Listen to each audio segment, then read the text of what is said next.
Welcome to the Pro-2-Pro podcast, where we explore the stories and strategies of successful entrepreneurs. I'm your host, Hanenian, and in each episode, I'll be sitting down with a different guest to learn about their journey, their challenges, and their insights into building a successful business.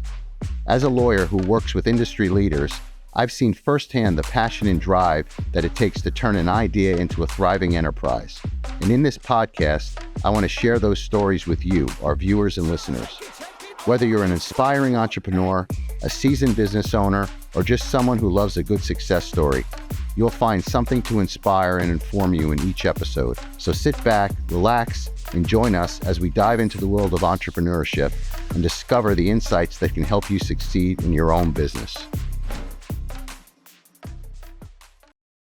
All right, Joe, we took a little break and now we're back and we've landed at your current role with Merz.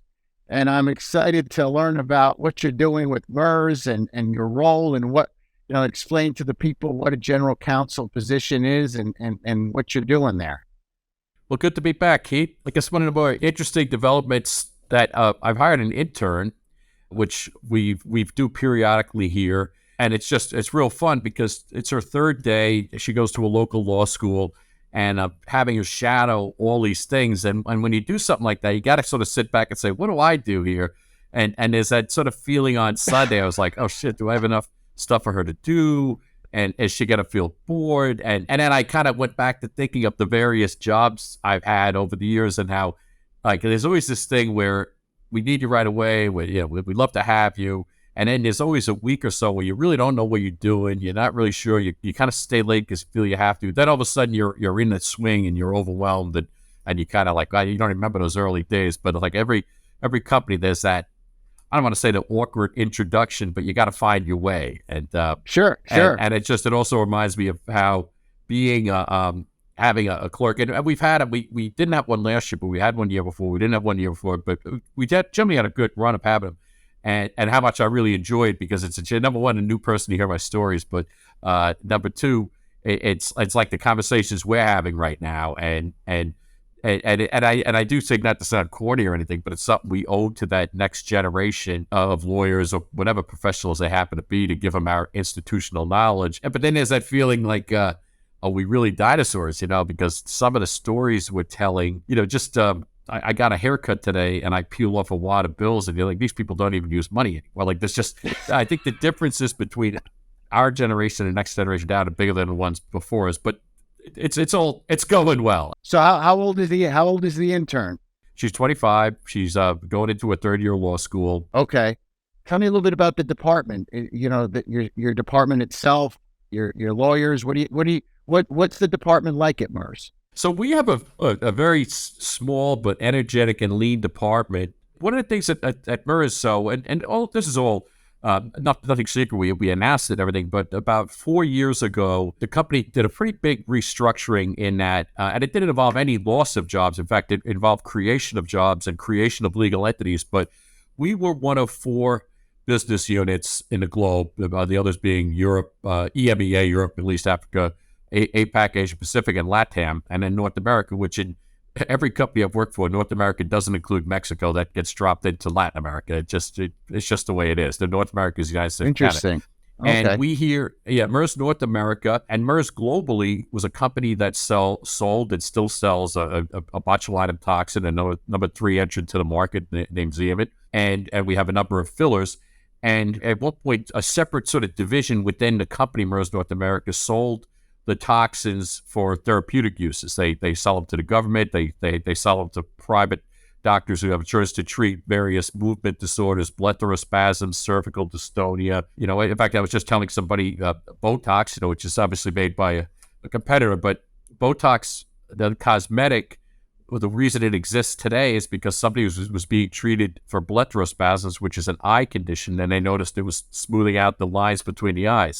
So we had a separate, a group of people within the same company selling that product to a different sales force. To a different customer base, and that was the case globally. So it was decided to split those two entities. So we now have Merz Aesthetics and Merz Therapeutics, and then that's how I became general counsel. Yeah, and the CEO of of what was Merz North America, who's a great guy. He'd come over from Allegan, a guy named Bob Radigan.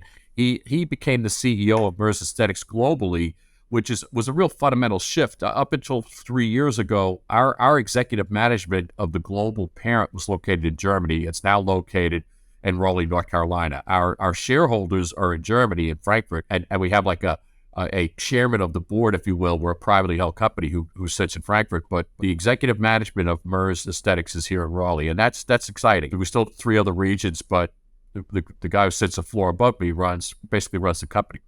And Merz North America is one of the 4 divisions. So we're in the same, it's cool. And Merz North America is in the same building as our global parent, and everybody who worked for the global parent was colleagues at one point, and we had this very amicable split where we worked for really different companies and different functions. So the global group is setting strategy and, long-term vision, and that each region is responsible for execution.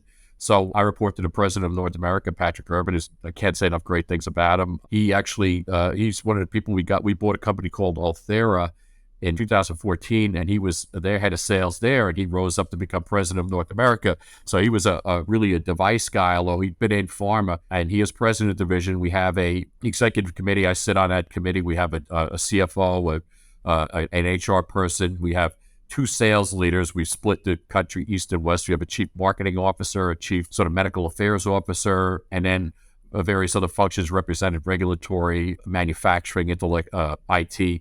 So, and that team meets once a month to go over sort of the strategy and the vision. And we all have our own department, our own budgets, and it's just it's an amazing existence. Now So the old legal department was split 3 ways. I mean, a couple of people went to the global legal team, a couple went to the therapeutics team, which I won't turn my camera around, but we're in a complex in Raleigh that it's 2 buildings with kind of a decorative swimming pool between them, and our therapeutic sister company is in the building across the way. I can see the writing on the wall. It says therapeutics, and we are Merz Aesthetics. So we have about 300 people in the office here.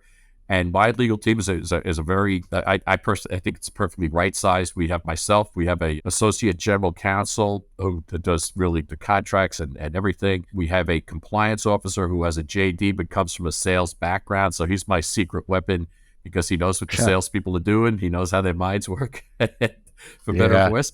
And we have a paralegal, and now we have an intern. So there's the 5 of us, and we crank out a variety of contracts, mainly vendor type agreements that are somewhat boilerplate. But then there's the vendor agreements that are boilerplate with the advertising agencies, et cetera. But then we also do a lot of interesting sales types agreement. Like I bucket it like we're buying something, we're selling something. So we have contracts to buy, we have contracts to sell. The contracts to sell aren't with every customer. Most of our customers, we have terms and conditions. They buy by, the credit card and the order. We have online terms and conditions, but then there are certain customers and arrangements we have, various buying groups we work with who sort of combine their buying strength to get the discounts that we offer. Like we do have a customer discount, which is the Merz Advantage loyalty program. And then we have a separate consumer discount, Merz Experience. And so my group is responsible for that. Sales meetings are interesting, and that's in any industry. It's never boring. Let's just put it that way. Our salespeople are amazing. I love them. Let me back up a little bit. So it sounds to me like you have a lot of responsibilities, different responsibilities, not only in dealing with the contracts from the purchasing and from the vendor standpoint, but you're involved in the sales aspect internally of the staff. I mean, that's from a general counsel position, that's a little bit of an oddity, right? Because they'd have you more reactive dealing with transactional things, and you probably experienced that in your prior roles. So I mean, that's a unique situation that they have you in. And I wouldn't have it any other way. I've always had a good rapport with salespeople. I never went into sales myself, but I've had salespeople tell me I have some elements of salesperson's, and I mean it as a compliment personality. Yeah, very personable, of course. We have a number of accounts that, the higher profile and higher volume accounts. And a couple of years ago, we decided that some of these accounts should have a member of the executive team that's kind of their person they could just have, a relationship with. The relationships kind of to be defined by the parties. And so, for example, we have a plastic surgeon up in New York who's from the same part of New York, from Queens as I am. we've hit it off. We have dinner 3 times a year, and we just talk, and he brings me. He's a New Yorker, so he tells me what's not working, what is working, and some of the things that aren't working, I can go back to headquarters and obviously get pretty quick action and fix some things.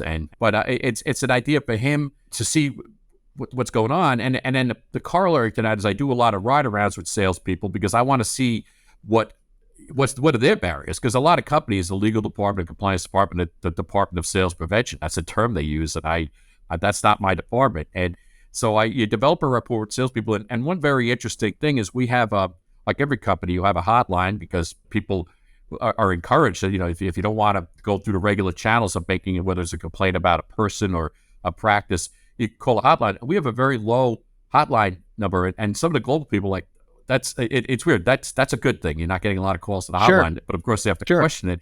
And my boss said it just shows, it's a tribute to you and Neil and Kristen, the way you've built such a rapport. People call you directly. They don't feel the need to go through a hotline. They will call you and get your advice on things. And I tell people, even when sometimes people are holding back or beating around a bush, I'm like, this is a privileged conversation. What do you want to do? I'm not gonna, you're not gonna get in trouble. I want to know, and I give you the parameters. And so yeah, we have a lot of interplay with the salespeople and some of the customers. Let me interrupt you a little bit, because it obviously in today's day and age, with so many things going on, with people being offended about, things that years ago we wouldn't even have an issue with. And don't get me wrong, obviously, the sexual harassment aspect of things, and that's something else. I mean, the Weinsteins of the world, they need to be kicked the hell out. But today's day and age, it seems like, anything you do could be considered offensive. I mean, I was talking to a doctor, an OBGYN, who was doing some teaching, and he was telling me that when he was doing teaching for the residents, they had it set up in a way so if the resident felt uncomfortable or felt a little anxiety, they could raise their hand and be released and go into a safe room and relax. I mean, I don't know about you, but I don't want my doctor not being able to handle stress. You know what I mean? So, I mean, it's just a world in which is different for us. But what happens if you start bleeding? Are they going to run to a safe room? Exactly. What's next? Astronauts going to safe rooms? I mean, I bring it up because you've created this personable setting with people, and they talk to you. Yeah. Have you run into any of the challenges, or do you kind of filter your hiring? Do you have a certain set? How does it work at Merz? Well, we look. I mean, we interview a lot of people. We do background checks, but sometimes there's the wrong fit, and sometimes somebody you hire, it's just a disaster right from the start. I mean, whether it's an HQ or in the field, and I am well aware of the fact I tend to be, I'm an affable guy, I'm a friendly guy, and I had an old boss at Diageo. It's kind of along the lines of, fool me once, shame on you. Fool me twice, shame on you. No one's going to fool me twice. Like I may sometimes err on the side of being a little too trusting, but it'd be pardon my English, you fuck me over, lie to me or something, I'm just never going to trust you again. And yeah, I do have my ear to the ground, and especially even more so at Medicis, which had a fairly ruthless culture.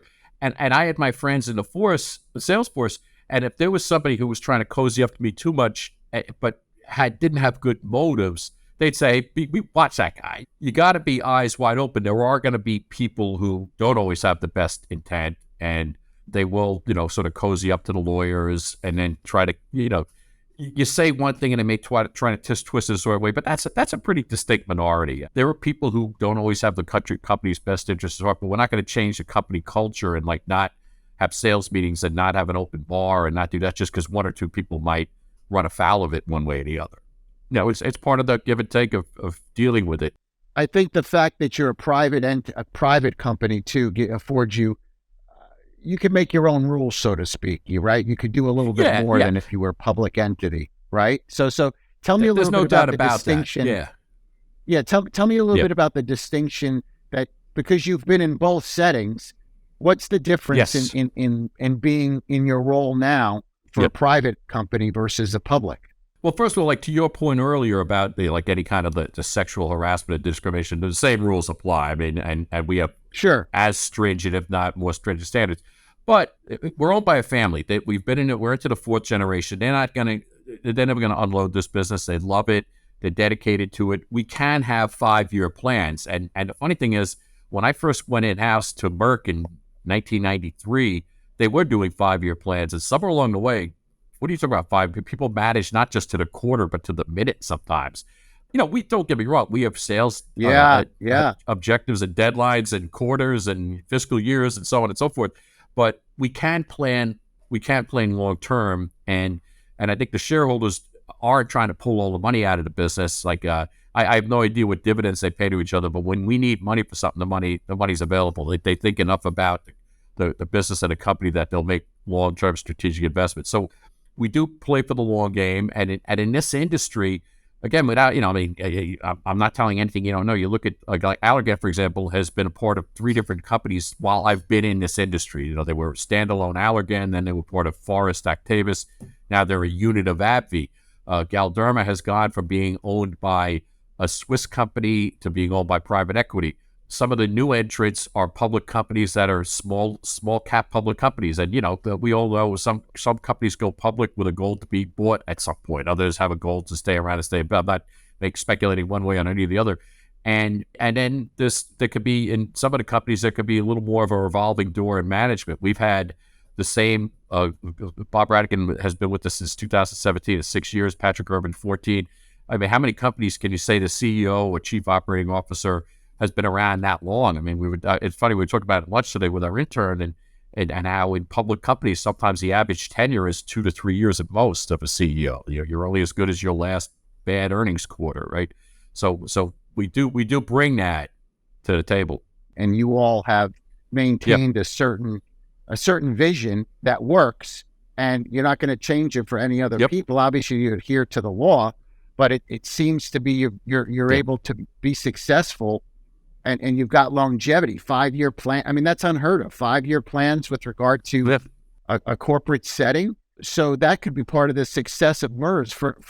Just for some of our listeners, what type of revenue numbers, like what type of size is Merz number from a space perspective in the aesthetic industry?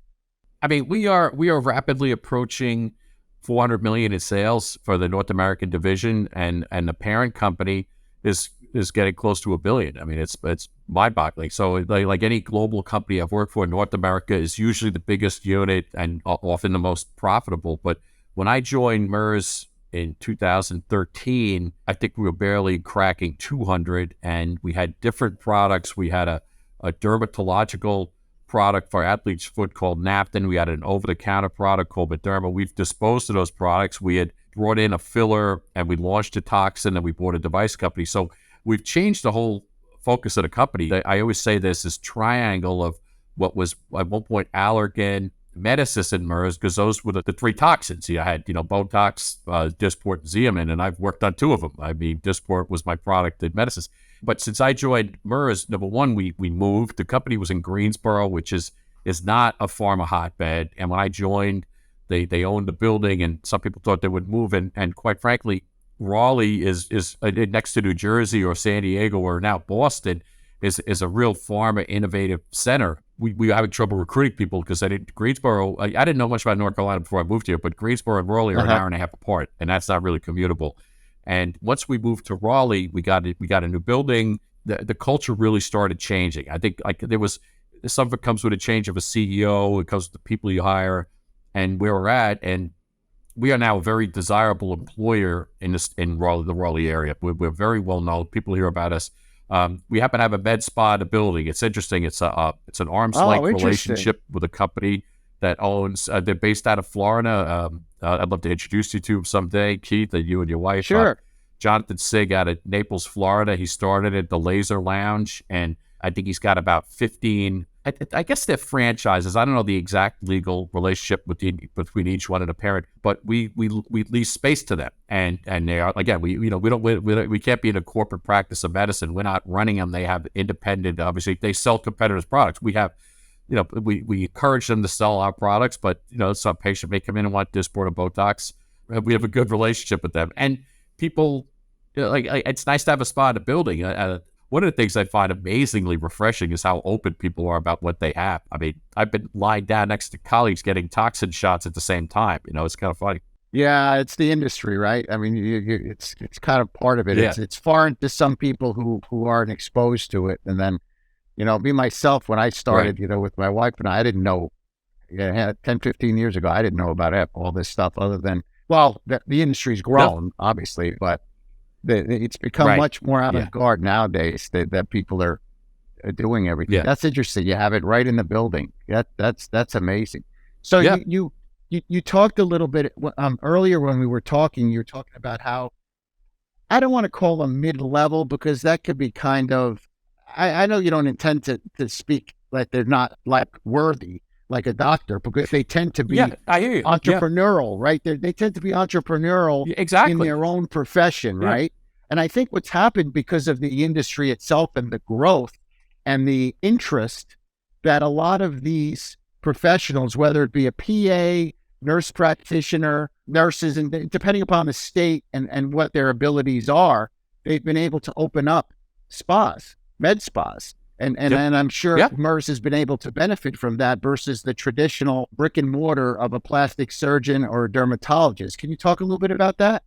Yeah, that's a great question, because I was just thinking to myself, so, when I joined at 13, they were really making a move towards aesthetics. And even amongst our German parent at the time, now, the stockholders and even people, there was even a split about, well, is aesthetics? It's not really medicine. And I'm like, it sure is medicine. And we may not cure a disease, but we're certainly treating a condition and making people's lives better. There's no doubt in my mind.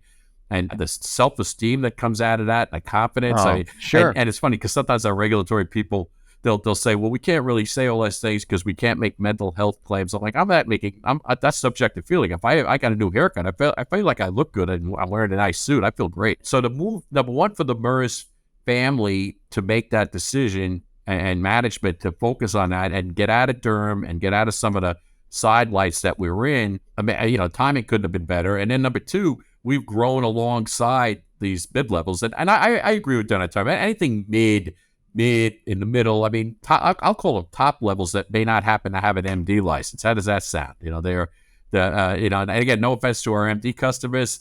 Sure. I mean, you have to balance it all in all. But I know that in representing a lot of these individuals, it's always been a challenge for them to get their recognition in light of the fact that they've had all these years of training and they know the space really well. It's a challenge that I balance in regard to some things. I mean, I'll give you a perfect example of a situation in which my wife had to deal with an occlusion issue, and she took over from a derm practice, a patient, and they didn't even have a dissolving agent available. They had no protocol in place with regard to how to deal with this poor patient.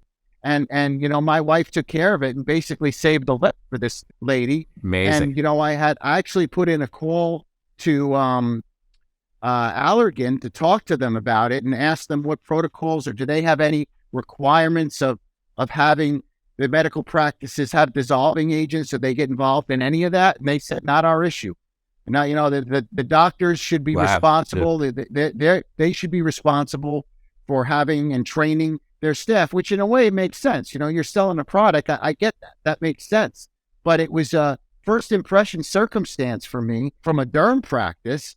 And it was mind-boggling that they actually had they didn't know what to do at all, Joe. Nothing. They didn't know what to do with that circumstance. And they pawned it off on somebody else. Without saying anything about a competitor, we have a medical science team. We have a line you can call. We have medical professionals on staff that are RNs, PAs. They train. We have the canned written responses. But if you call our office, you will be in touch with somebody who's a medical professional who would walk you through something like that. I mean, because that's not good for anybody if that happens. Yeah, and, I know. I'm shocked that I can imagine this derm. I'm surprised they didn't go into a panic room or whatever you called it before, where they give you the coloring books and.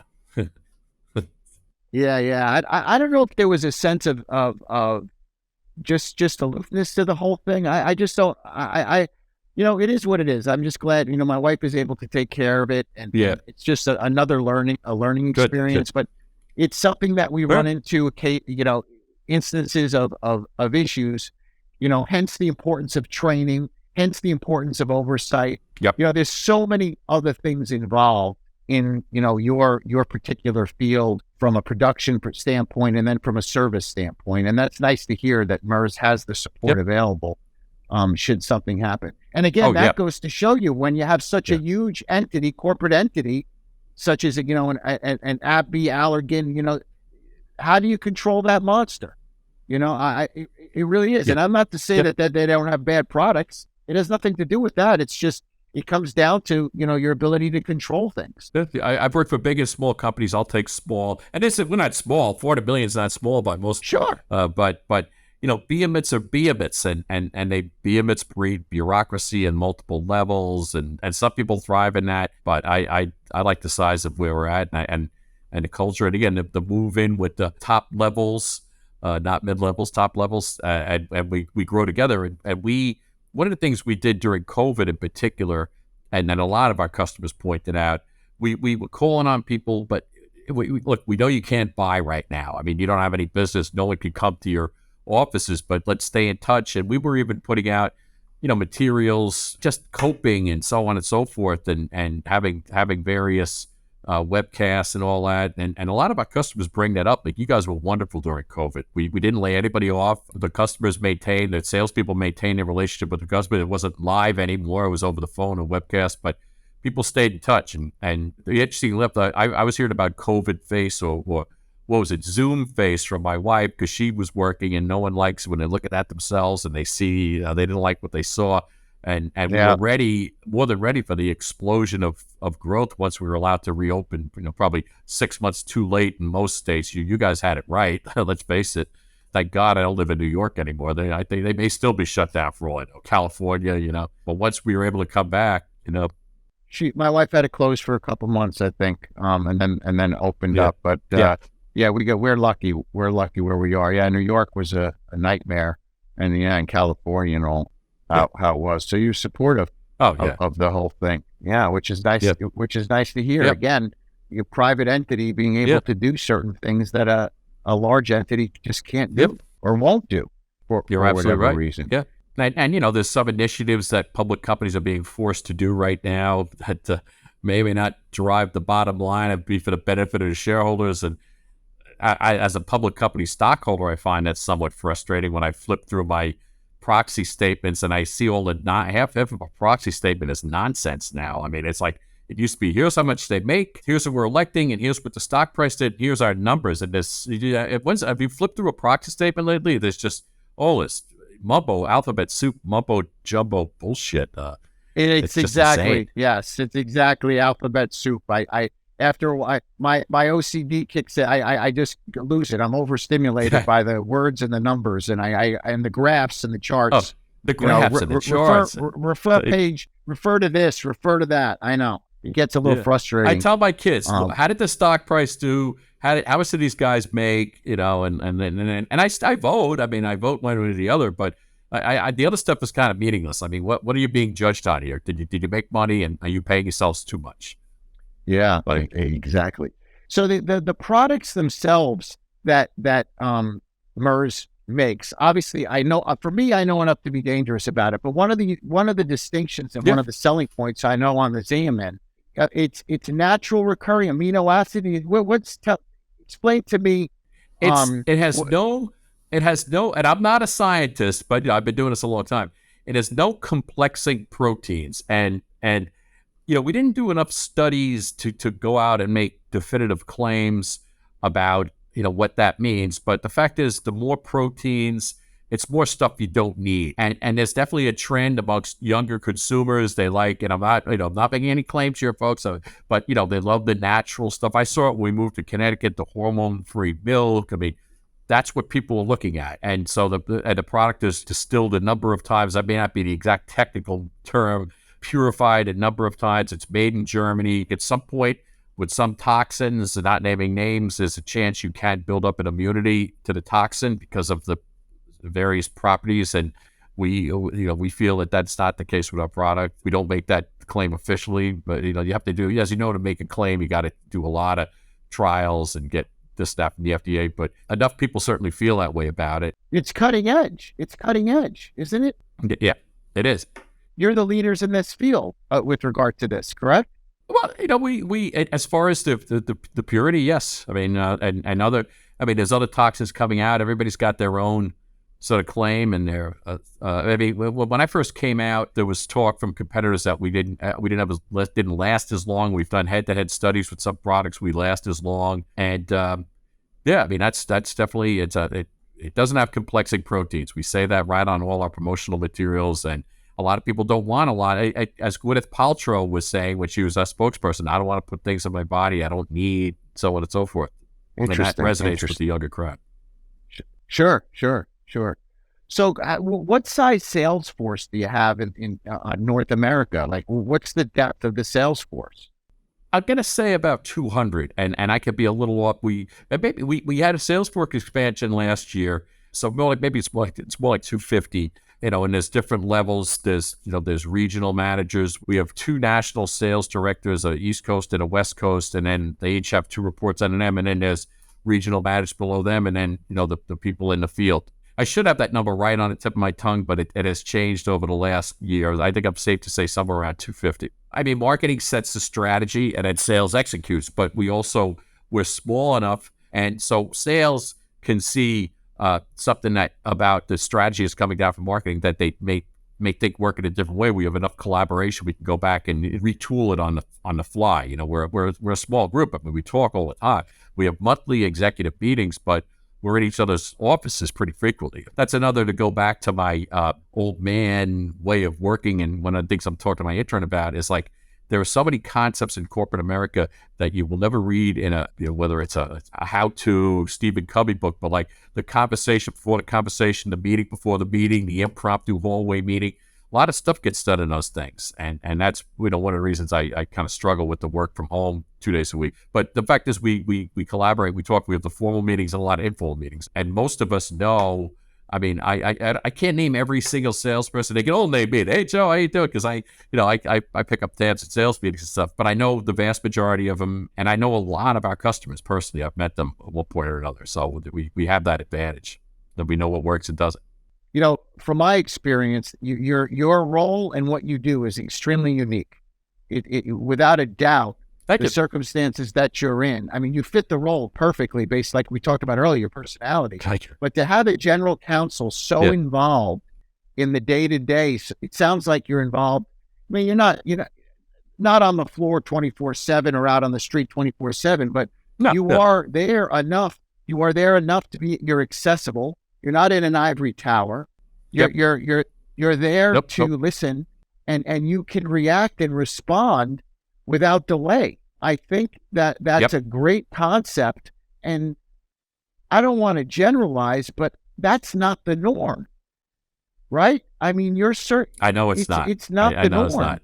And you're successful. And it's funny because, and again, I'm not unduly immodest, but the company I worked at in New York 20 years ago, the concessions company, you initially think, what's the parallel between beer and hot dogs and a sports team and botulinum toxin? But I worked for a business boss and we had customers. And I learned early on, like in a lot of in-house legal departments, they bring that law firm mentality where there's the other side. It's not a customer, it's the other side to a part, to a contract. No, they're customers. So, we have adversaries like everybody does, but and even there, it was a kind of I think patterns get set. It was kind of a smaller company. I worked for an enormous liquor company, but it had a lot of good small company things about it. And then Medicis, where I was at before Merz, the CEO, I mean, he personally called plastic surgeons on their birthdays, and I learned that the customer, and even around here, how have you helped the customer or a salesperson today? That's painted on our hallways. So it's not just my department. I'm very flattered by the praise, but like I would say, our CFO and the people in her department are just as responsive to customers and dealing with, whereas in other companies, when would the finance people deal with customers? Our marketing people, our sales people, our obviously our medical affairs people. I mean, everybody, our supply people, everybody who touches, like there is this customer mindset at Merz that I really think is fantastic. Yeah, I could tell. It sounds to me like that's the case. If you were to split up the company as far as the aesthetic versus the therapeutic percentages, what does that look like? It's 80-20 on the aesthetic side. So Okay. and they even sit in another legal entity, and that's not a we're better than you in any way, shape, or form. They're extremely profitable. They don't have as much marketing. They're in a position where they're really selling on the science, and they deal with insurance companies. And it's not something I personally would want to be doing. I don't like dealing with insurance companies, but we are generally, at least in the United States, we're 4 times their size. In the other regions, the gap is bigger in some and smaller in some. And I think in one region, we don't even have a therapeutics business. So, but here in the United States, it's roughly 4 to 1 in sales. And the therapeutic side, again, for our listeners, is more along the lines of actual medical treatment and care, Yep. Whether it be at hospitals, Yep. Medical facilities versus the elective care under the Exactly. aesthetic. Yeah. Because I say Yep. for Botox, people use for Botox for different things, spasticity and different things like that. You could use Eamon for that Yes, stuff too, and exactly. things like that. Okay, yeah, it makes sense. It's one of the things, though, I'm very proud of too, though, is that we are sister companies. There are issues we face together. I'm very close with the general counsel across the pool, and their president's a good friend. I mean, we're all still friends. We all used to work in the same company, and every now and then we do collaborate. We bounce some ideas. Like, they're more restricted in what they can do, obviously, as far as marketing and all that. But I think they might even sometimes see a little bit of the afterglow, if you will. Like, we have Christina Aguilera is our company spokesperson. She's a pretty well-known figure, and the product is the same product. I mean, I'd like to think somebody hears of Xeomin, and they're like, oh, that's Christina, even though the Xeomin they're getting isn't being used to treat the condition that Christina's promoting. I think there's some, like I call it, halo effect, if you will, because our business is, it is kind of the glamour business. I mean, it's just that I can't deny it. It's just, oh, sure. I thank God our patients are not walking into an office because they have a medical problem. I mean, they are just choosing to look better. Has Merz done anything to accelerate men getting? Has there ever been any push or issue with regard to men and demystifying? That's a great question. Yeah, it's funny because about 6 years ago, we even might have had a trademark, Zeo Man. I mean, we were moving in that area, and we had a male model for Radius, and at the time we could never really get more than 10% of our customers to be male or our consumers. But it's certainly something that's, I think we're all seeing it. And I've read articles in the Wall Street Journal, like, senior executive types who are maybe looking for a new job. You have to look young, whether you want to admit it or not. At least in our industry, there is zero shame of admitting people get their hair dyed, they get toxin treatments. So I think it's half the population, right? I mean, to overlook it completely. I mean, it's still mostly women. I mean, and that's the case in the industry. And in fact, I think a very high percentage of our practices are owned by women. I mean, your wife's a great example. I mean, it's like, it might even be 70% or so that of the customer base there, they are women-owned businesses, which is fantastic. But I definitely think, there's no stigma to it for men. I mean, and I think even Allergan had Deion Sanders was their spokesperson for a while. I don't know if that was, I assume that was aimed at getting more male customers. So. Yeah, you would think. My personal observation of it is generally that the women bring in their spouses or their significant others, and they'll come in and get the treatment, and the guys don't generally talk about it too often. They get in and get out, and right. But once they get in, they get hooked, and they like it, especially as you get a little older. And we all know women have a much higher pain threshold. We're cowards. Oh, for sure. I cringe still with when I get the little injections in there, but I do it and move on. I do too. Who would have thought, right? That's what we would be doing in our later part of our lives. I know. Hard to believe. Well, hopefully not later. Hopefully middle. Yeah, middle. Yeah, I said middle. So yeah. What's the future for Joe Barry look like? I mean, you've been there 10 years already, right? 10 years in September. Yeah, I mean, I have a daughter, as you know. I've started college. I have a 16-year-old son who's got 2 more years of high school. So the future of Joe Barry is going to be working for quite a while. The career that started shining shoes at the Ideal Barber Shop in Queens, New York, a long time ago, and then delivering newspapers will continue. I love my job. I love my boss. I can't imagine doing something different. I also know things sometimes change, and I'm always thinking ahead. At one point I had this idea, and it was along the lines of, I have a couple of friends that run big law firms, and I don't think law firms do any kind of training at all. I mean, I got some training when I was, but it was like being yelled at and don't make mistakes. But every now and then a partner would walk you through, what form of corporation involved and so on and so forth. And even when I was still in a law firm, within 5 years after I started, I was seeing less and less of that. And that's 30 years ago. I think that this whole idea of training people how to not be so risk averse and give real answers, they can almost be like an in-house finishing school for lawyers. I don't know. It's just an idea I kick around. It's funny. Before I became general counsel here, I had a couple of shots, a couple of times the big job looked like it was in reach, but then the company got sold. And it was a point where it's just bad luck. I had 3 ex-colleagues who, one had reported to me, the other 2 I'd mentored who became GCs before I did. And all 3 of them called me when they were in the interview process to ask what questions they should ask, and I was very flattered by that. And that's when I began thinking, maybe I'm very good at telling people, like I'm like a hitting coach. I can't hit, but I can tell people how to or something. I don't know.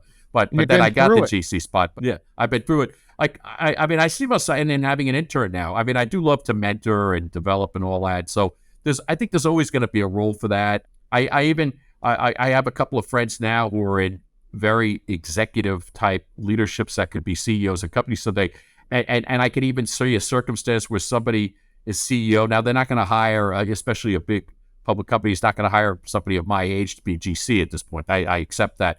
But, there's always this, consigliere shadow, because, you get somebody who becomes a CEO and they have a GC that comes from a big law firm, and they may not even speak the same language. And I could see myself being a go-between there.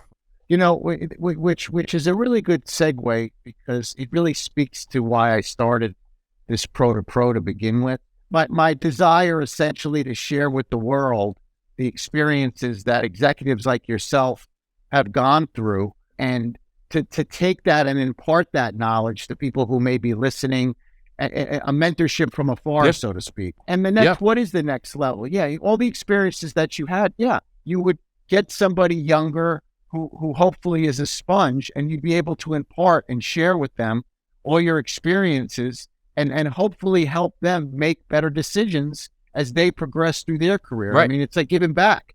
And for me with the podcast, I kind of view it as I want to give back. If I can motivate somebody by having them listen to us and hear our stories as we talk among ourselves, whether it be in the legal field or in the business field.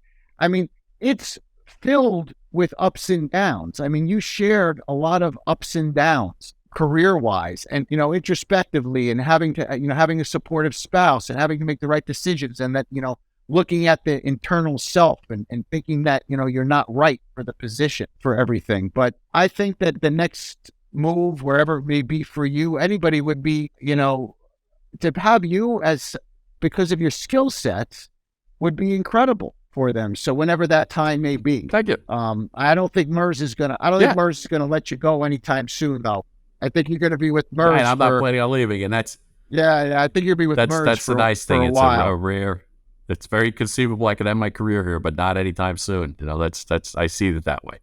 And to your point earlier, if I was in a box and just writing contracts and maybe looking over some litigation, that's not something I'd like. And I'm very fortunate that my president not only wants me to think outside the box, but I mean, in one of my reviews, he wrote something to that effect. I can't remember the exact verbiage, but it's like, you think outside the box, you bring a deal mindset. A lot of it I attribute to being a New Yorker, let's face it. And when you do M&A, you meet a lot of characters, and he wants me to float ideas out there and get involved in deal structure and things like that. It's not just indemnities and reps and warranties. So it's a lot of fun. Which I will have to say, my experience in corporate America, my personality was much more along your lines and what I wanted to bring to the table in a corporate setting.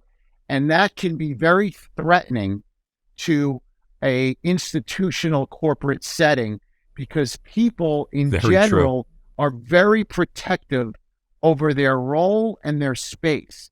And I had to learn that the hard way. Myself. And one of the things that gave me solace was the fact that I had a law degree, and nobody was going to take that away from me. And it became situational depending upon where whatever my role, I was, I was in claims legal, I was in, I got involved in the business, and other executives in various departments would get threatened because they didn't like the idea that I may have the chairman's ear about something, or I may have an opinion about something that's outside of a legal issue. And you've been able to thrive in that type of environment. You found that, I mean, you have been blessed, Joe. I mean, yes, you've worked you've made some decisions. Thank you, Keith, that I acknowledge that. Yeah, when I look at what I do, No, I mean, because, am I wrong or right? There are institutional settings in which they want you cookie cut. No, you're 100% right. And not only that, Keith, to your point, cookie cut, and if you figure out a way that's more efficient, they get threatened by it. Like they operate a certain way, and if you're there, and there's even lawyers, and this is absurd, that think if the business people like you, you're doing something wrong. Well, that must mean you're going easy on them. I've heard people say, no, it doesn't. It means you're trying to help them do their job. But yeah, it is. It's so many lawyers. There are lawyers that look disdainfully at business people. And then there's business people who don't want to talk to lawyers because they know that the lawyers are looking down their nose at them, which is ridiculous. I mean, it's just like, and you hear it's like, oh, what does that guy know? It's like, well, they're in a pretty senior role in a business. They know an awful lot, and they're actually they're making money for the company. And the last thing you want to be as a lawyer is like I said before, the Department of Sales Prevention or the bump in the road. The example I was starting to give earlier, when Ogden got sold and I was a free agent for a while, and my wife worked for Marriott, and I met my wife's boss, and I was telling him about what I used to do, and I had been in the industry, food and beverage. And he said, God, these Marriott lawyers never pick up the phone. They're never there. And then he called me. He goes, hey, I got some consulting money. Could you work on this contract for me? And I worked on a contract for Marriott, even though they had a legal department. And I never even dealt with any of their legal team because they were all down there in Bethesda. And he's like, they'll never get back to me. And even at Diageo, big liquor company, there were people that just never got back to people. And one person was telling me, oh, I don't always read my emails. If they need me, they'll find me. I'm like, you're supposed to read. I mean, granted, you can get email overflow, but a lot of in-house lawyers just take this approach. Oh, who are these people bothering me? Well, they're cool. They are called your clients, and I mean, not all of them, but a surprisingly high amount of people in-house do take that mindset. It always blows my mind. It's like, wow.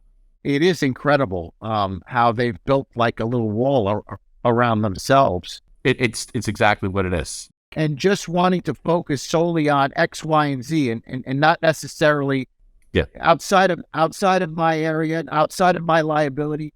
Sometimes one of the reasons why back in the day, and you mentioned this early on, but one of the hesitations many seasoned lawyers, so to speak, or experienced lawyers hesitate to go in-house is because it's got a kind of, it denotes, okay, when are you going to go out in the pasture? It used to be back in the day, oh, you're going to go in-house? That's where you just go to retire. Or you can't make exactly. it in the private sector. You're just going to have one captive, so to speak, to practice for. Yeah. But I mean, that's obviously not the case in your setting.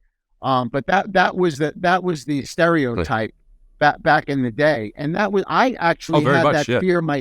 I had that fear myself when I initially. This is going back to the mid '90s when I took that position. When I had that headhunter contact me, I was like, I'm not going in-house. I'm too young. I'm not going in-house. That's for later on in life. I didn't realize at the time they were hiring me as a change agent.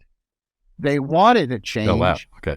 But it was interesting when I look back, they wanted to change, but then they wanted to go institutional once they got the change. And I'm not institutional. So okay. I couldn't, it didn't work. It didn't work for me, but they wanted to change because they acquired a company. They wanted me to make changes, and then they wanted to set up like an IBM environment, which didn't work out for me. But that's just your situation. Like I said, is different. And it seems like most in-house people now, I've been dealing with in-house in different dynamics in my law practice, and they tend to be very vanilla. And what I mean by that, it's just keep it simple, very bland, deal with the one specific issue, move on. That's why with you, I knew we hit it off because we just started speaking and you were so different in that role, and they encourage that. Yeah, and it's a lot, right place at the right time. I got the right person who saw that, and there's also another lesson to the people out here that when we acquired this company that he worked for, we became friendly, and he was it's still in a very senior position, but not president. And we also had some very frank conversations about what needed to happen in the company and where we needed to go. And I wasn't being a backstabber or a spy, but I was like pointing out institutional problems we had with the current legal and compliance team and the way they were so risk averse and the way they did things. And he listened. And then when he had the chance to make changes, he made changes. And it's just, it's funny how that worked out that way, because you might be a mid-level lawyer working at a company and develop a relationship with a salesperson or finance person who becomes CEO somewhere. They make you their GC. I mean, there's relationships like that too. Or you could be in a law firm doing work for a client that may not have an in-house legal department, and you get to work on an IPO or a merger. And next thing you know, they say, hey, we want you to be our first GC, and you know how these law firms work and so on. And it seems to be more and more the opportunities don't always come. You mentioned recruiter before. My first in-house job was through a recruiter. My second one was, and that's it. I haven't worked with a recruiter in decades. It's connections after that. When you get in the swing of things, you start meeting people. You never know who's going to be the next president. That was the whole, we bought another company, and I became friendly with somebody. We had a lot of common interests. We had very good similar business sense, and now I'm his general counsel. It's funny how it works that way. You don't know who your next boss is going to be and where that's going to come from. Yeah, you really don't. Do you have to deal with outside counsel throughout the country as well? Yeah, I mean, we pride ourselves in not, using an awful lot of outside counsel in that, like Patrick, his mindset, and it's a very interesting mindset, and I agree with it, is a lot of times outside counsel are often influenced by the tone of the in-house counsel. If they pick up that somebody's risk-averse and conservative, they'll be risk-averse and conservative. Or if they think that somebody's willing to take more, they follow the cue to general counsel. But a lot of outside lawyers in the M&A world, and corporate world, they'll give you the old on the one hand, on the other hand, they'll give you a lot of options, and they're not there to make decisions, but they're very good sounding boards. And there are lawyers that I know who are very practical and give good advice, and a sense check and a sounding board, second opinion, call it what you will. Ultimately, I'm a decision maker, but in litigation and employment matters, I'm much more deferential. I am fortunate enough to have some very good outside counsel there too, though. Like our employment counsel, a guy named Dana Rust out of McGuire Woods. The guy is so practical, and he really does look at the business. And it's important, no offense against outside lawyers, but sometimes your interests can diverge. Like an outside law firm can make a lot more money if you go to trial on an employment matter or a product liability matter. But I'm fortunate enough to have lawyers that they're good at, telling you when, this is when you maybe time to fold. This is maybe what you had the strategy you take. And then there's specialty areas. Obviously, there's areas of there's certain like privacy or certain regulatory areas. I'm just not an expert, and I learned a long time ago I'm not being paid to be an expert. My job is to take the expert's advice and distill it down. Like if I talked to years ago, I talked to an environmental lawyer, a patent lawyer, tax lawyer, a ERISA lawyer. These are areas where they're a specialist and they're wonderful, and they give me the story, and I have to sort of get it down to the proverbial 60-second soundbite to make a decision. So you surround yourself with subject matter experts, essentially. Exactly. And you have your go-to people, and you know who's going to step up and give really good advice. And then every now and then there is a very out-of-the-box circumstance, and you trust your instincts. I bet Gary would have a really good answer on this. Data would give me really good advice on this one. And it may not even fit into their niche, but they're senior partners at big law firms, so they have that right sense. And every now and then you get an outside lawyer who's worked in-house like yourself. And Keith, you don't know what an advantage that is. Even though you said it wasn't necessarily a great experience, you know how in-house people think. That's a big competitive advantage for you over, like a lot of lawyers have zero idea how business people operate. Yeah, I'm glad I had the experience of that position in-house. It definitely helps me in connecting with clients and in my current role and what I do. It helps for sure.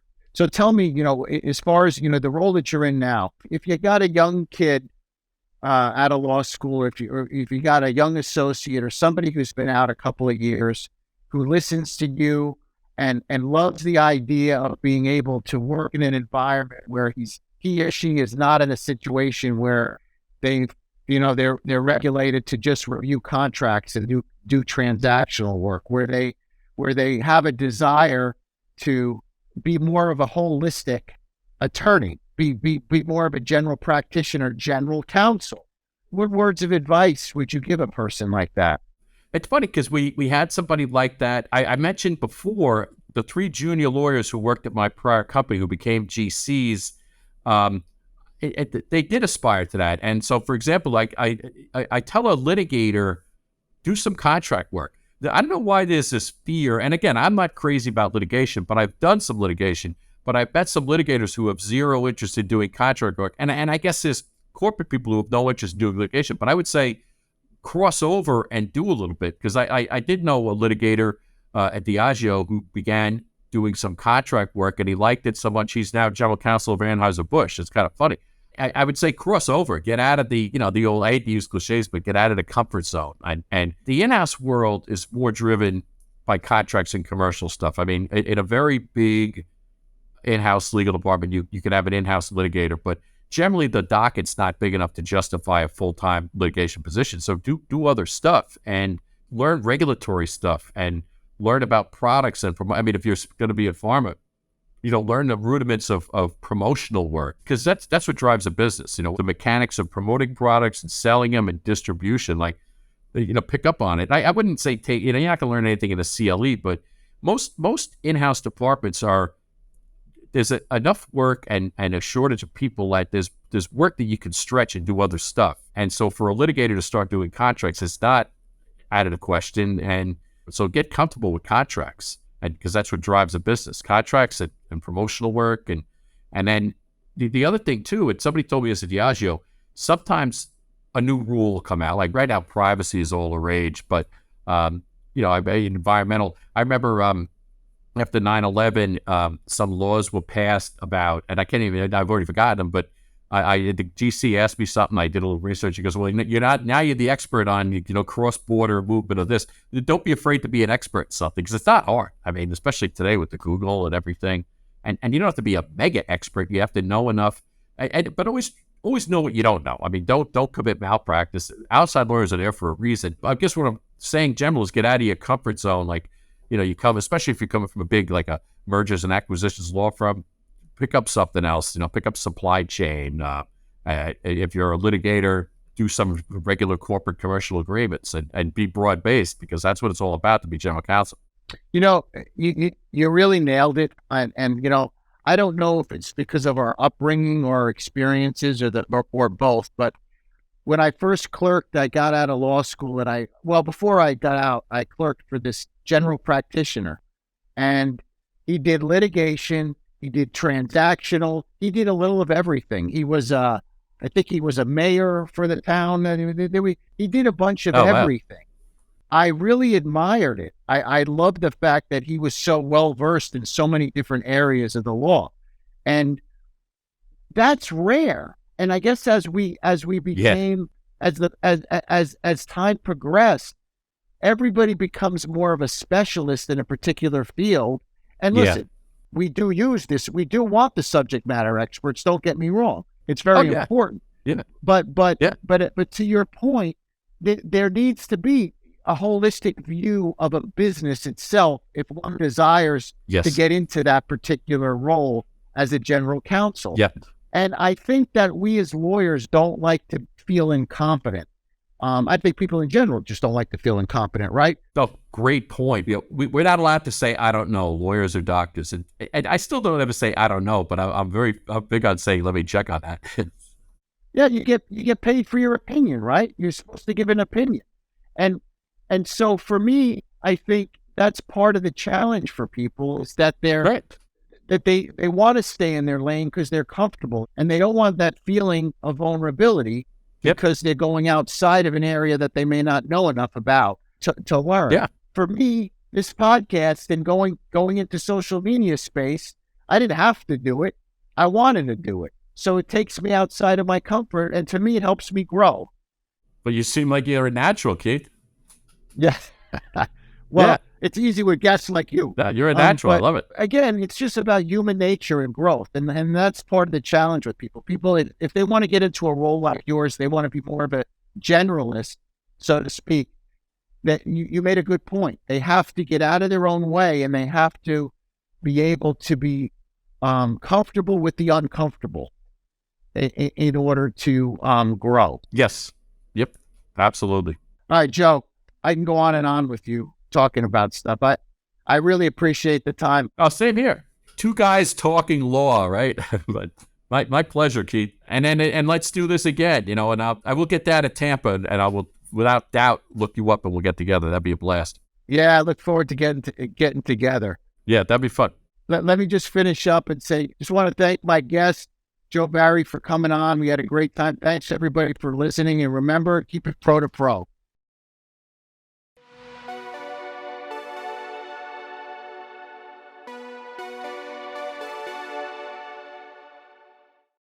That's all for today's episode of Pro to Pro.